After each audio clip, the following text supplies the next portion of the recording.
So ఆ scheme వచ్చేసి భవ్య రసాయన స్కీమ్ అని అంటాం.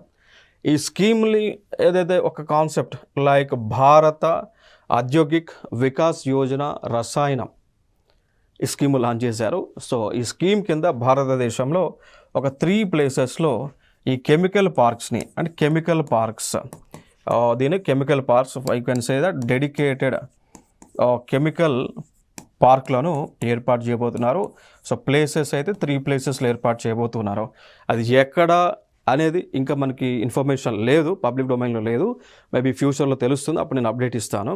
సో దీని ప్రకారము ఈ భారతీయ ఔద్యోగిక్ వికాస్ యోజన రసాయన లేదా భవ్య రసాయన అనేటువంటి స్కీమ్ ఏదైతే ఉందో దీన్ని అనుసరించి 3 కెమికల్ పార్కులను భారతదేశంలో ఏర్పాటు చేస్తారు. దానికి సంబంధించి బడ్జెట్ని 3,030 కోట్ల రూపాయలు కేటాయింపులు చేశారు. సో దానిలో 3,000 కోట్లేమో ఇన్ఫ్రాస్ట్రక్చర్ని యూటిలిటీస్ డెవలప్మెంట్ కోసం వాడతారు అండ్ 30 కోట్లేమో అడ్మినిస్ట్రేటివ్ ఎక్స్పెండిచర్గా యూజ్ చేస్తారు. ఇక దీనికి సంబంధించి ఒక్కొక్క పార్క్కి చూసుకుంటే 1,000 కోట్ల రూపాయలను మంజూరు చేస్తారు అనమాట. దాంట్లో మినిమం కాంట్రిబ్యూషన్ ఒక 500 crores స్టేట్ గవర్నమెంట్స్ నుంచి ఉండాలని చెప్తున్నారు. డ్యూరేషన్ వచ్చేసి 5 years పీరియడ్లో వీటిని డెవలప్ చేస్తారు. 2026 నుంచి 2031 మధ్య దీని యొక్క డెవలప్మెంట్ అనేటువంటిది ఉంటుందని చెప్తున్నారు. Clear? So that is what you have to know here. ఇక్కడ అయితే మనకు అంశాన్ని గుర్తుపెట్టుకోవాలి. మరి వీటిల్లో ఏం చేస్తారు అంటే ఈ కెమికల్ పార్క్స్లో ఏం చేస్తారు అంటే ఏదైనా ఒక ఇండస్ట్రీ ఏదైనా ఒక ప్రోడక్ట్ని కెమికల్స్ని తయారు చేయాలి అంటే మనం సెటప్ అంతా పెట్టుకోవాలి.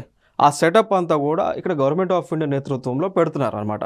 అంటే government of India, state governments కలిపి సంయుక్తంగా ఈ యొక్క కెమికల్ పార్కులను ఏర్పాటు చేస్తారు. సో ఆ కెమికల్ పార్క్స్లో నేరుగా ప్రొడక్షన్ అనేటువంటిది చేసుకోవచ్చు. అన్ని రకాల కెమికల్స్ కూడా అక్కడ మ్యానుఫ్యాక్చరింగ్ చేయవచ్చు, ఇంక్లూడింగ్ ఫార్మాస్యూటికల్స్ కానీ, ఇంక్లూడింగ్ ఫర్టిలైజర్స్ కానీ. సో ఆ ఉద్దేశంతో ఇలా ఏర్పాటు చేశారు. అంటే దీని మోడల్ ఎలా ఉంటుంది అంటే స్పెషల్ ఎకనామిక్ జోన్ యాక్ట్ 2005 దీన్ని అనుసరించి స్పెషల్ ఎకనామిక్ జోన్ అంటే ప్రత్యేక ఆర్థిక మండళ్ల చట్టం 2005లో గవర్నమెంట్ తెచ్చుకొచ్చింది. సో దీని ప్రకారం ఏం చేశారంటే భారతదేశంలో కొన్ని ప్లేసెస్ సెలెక్ట్ చేసి ఆ ప్లేసెస్లో ఒక ఇండస్ట్రీ పెట్టాలి అంటే ఎటువంటి మౌలిక వసతులు ఉండాలో ఆ వసతులన్నీ కూడా కల్పించారు.